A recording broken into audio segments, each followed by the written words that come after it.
For the past 2 years, I've worked at a summer Bible camp, and I've really enjoyed my time spent there, my time spent working there, and the people I've worked with, and the changes I've been able to see in people that are at camp, whether that be staff, whether that be children or parents.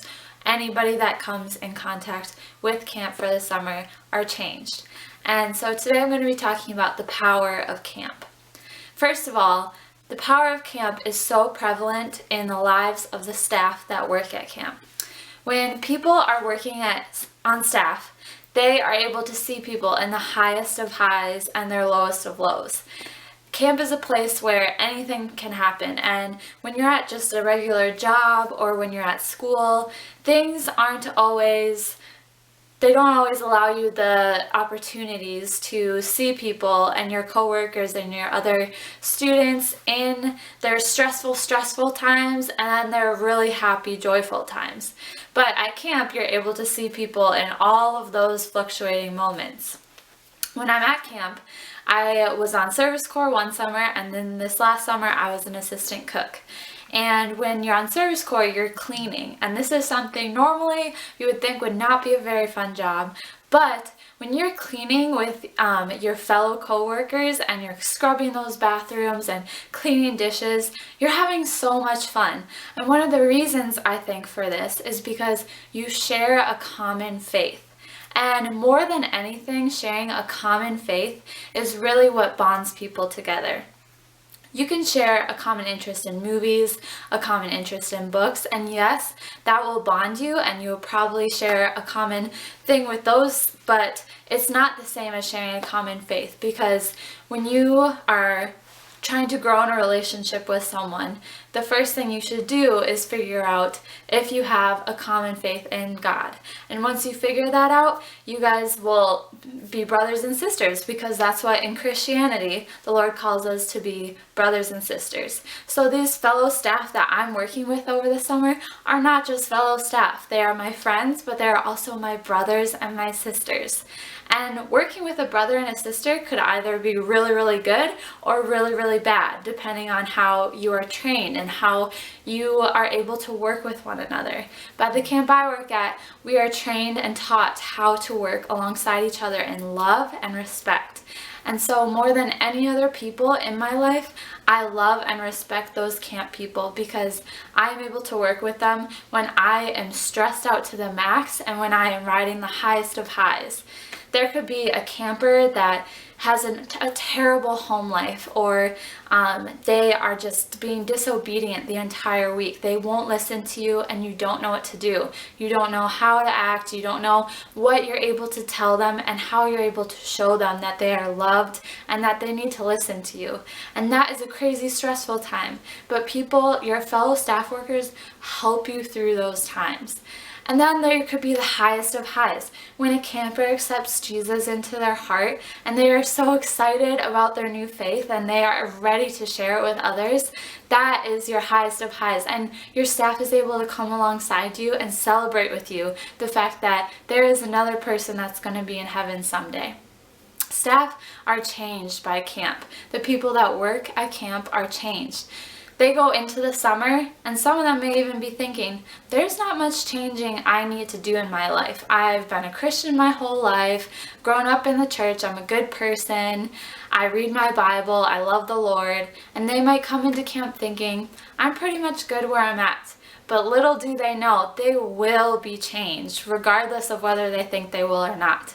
And this can be little changes over a period of time or huge changes in their lives. And the camp staff are able to come together and help each other through these times and build each other up through the hard and the good times. And that is the power of camp. Another way that camp is also very powerful is in the lives of the children that come to camp. And of course, this is the main reason why people put on camps, is for the children that come. And children, because they're so young and they're still learning, they're still taking all these things in life, they're so easy to mold and to adapt. And that can be, again, really good or really bad, because children are growing up in a world where there is so much stimulation all the time. There's social media showing them, telling them what their friends are doing 24/7. Then there is, TV and music that is telling them how to act a certain way, to dress a certain way, be a certain way in order to be cool.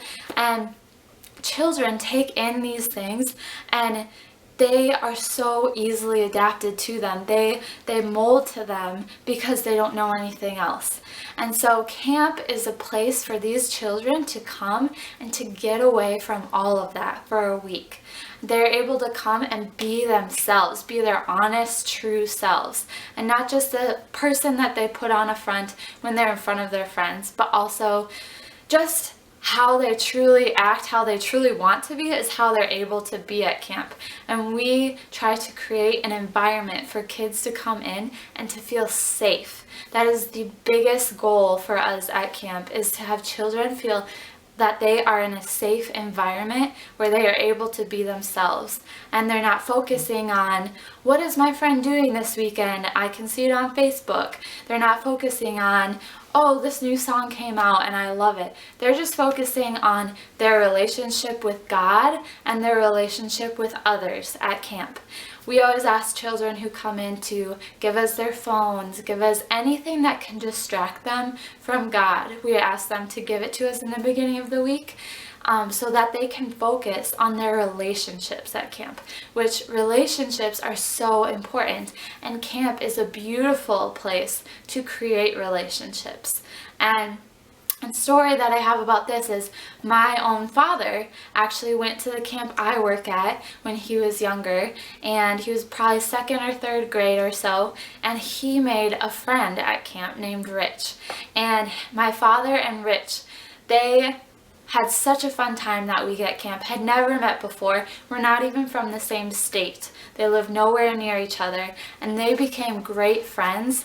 And after that week, they actually became pen pals, and they wrote letters to each other. And they did that every year. And then every summer, for 1 week, every summer, they were able to come back together at camp again and rekindle their friendship and grow in their friendship every single summer, up until it got to the point where they ended up going to the same high school together and then the same college. And to this day, they are really good friends, and it all started at camp.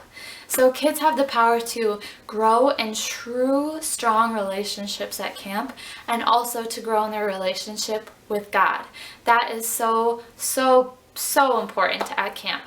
We always say at the camp I work at, we are there, the staff are there, to get the kids' attention, to grab their attention in any way we can, whether it's being goofy or being serious or anything that we can do to capture kids' attention. We try and do that, and then at the perfect moment, at the right second, we bend down in order for them to look and see the cross behind us. That is the point of camp.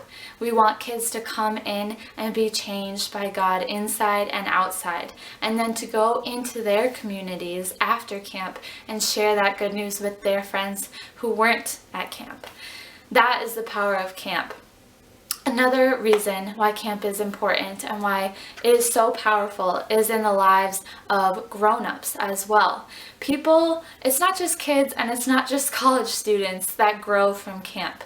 There are adults who they come for family camps with their families. I have heard of fathers who come for a family camp and they do not want to be there. They were not interested in coming. It was kind of something their wife made them come to, brought them along for, and they leave after the family camp weekend, and they are just so excited about the time they got to spend with their family and not be distracted, and the time that they got to spend learning about God and learning about one another as their family grows.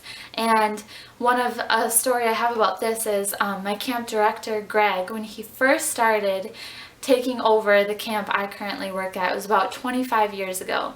And camp was this teeny tiny thing. It was not anything like it is today. And Greg had to fill positions, and he did that in any way he could, whether he was cooking one weekend or he was doing maintenance another weekend. He did everything he could. eventually he got his mom to fill the position of the cook at camp. And this is a hard position. I am an assistant cook myself at camp, and I know the stresses of working in a kitchen. It's a lot of work.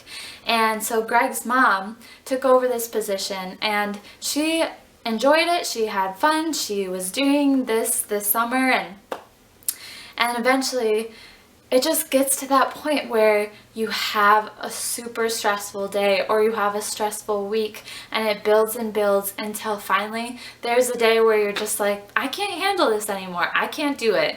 And Greg's mom got to this point where she was like, I'm done. I can't do this anymore. I'm just done. And she got to that point, but later that day, as she was at camp, she was able to talk to a young boy, a young camper, about Jesus and tell him about the Lord and the good news. And this boy accepted Christ into his heart that day. And that caused Greg's mom to continue working at camp because she was able to see a life that God worked through her to impact. And later, many years later, my camp director, Greg, was speaking at a church, and his mom was there for some reason, and so he was speaking, he spoke at the service, and afterwards, this young man came up to him. And he introduced himself to Greg, and he said, you probably don't remember me, but I went to your camp when I was a young boy, and that's where I accepted Christ into my heart. And Greg was, obviously very excited about that, to hear that. That's an amazing story. And the young man said, the lady who told me about Christ was actually the cook at camp. And he kind of was describing her, what she looked like and stuff like that. And Greg realized it was his mother that had told him about Christ. And he said, that was my mom. That was my mom that told you that. And anyway, he got to actually introduce his mom to this boy who had grown up, and the reason why he heard about Christ in the first place was her. But the story gets even better, because not only was this young man a Christian now because of Greg's mom and the words that she spoke to him, but also he had become a world evangelist. He went around the world telling thousands of people about God. And the whole reason he started doing that was because he became a Christian at camp. And he became a Christian through one woman telling him about Jesus. And so the impact that this one man has had now on thousands all originated during his camp experience. So that is the power of camp.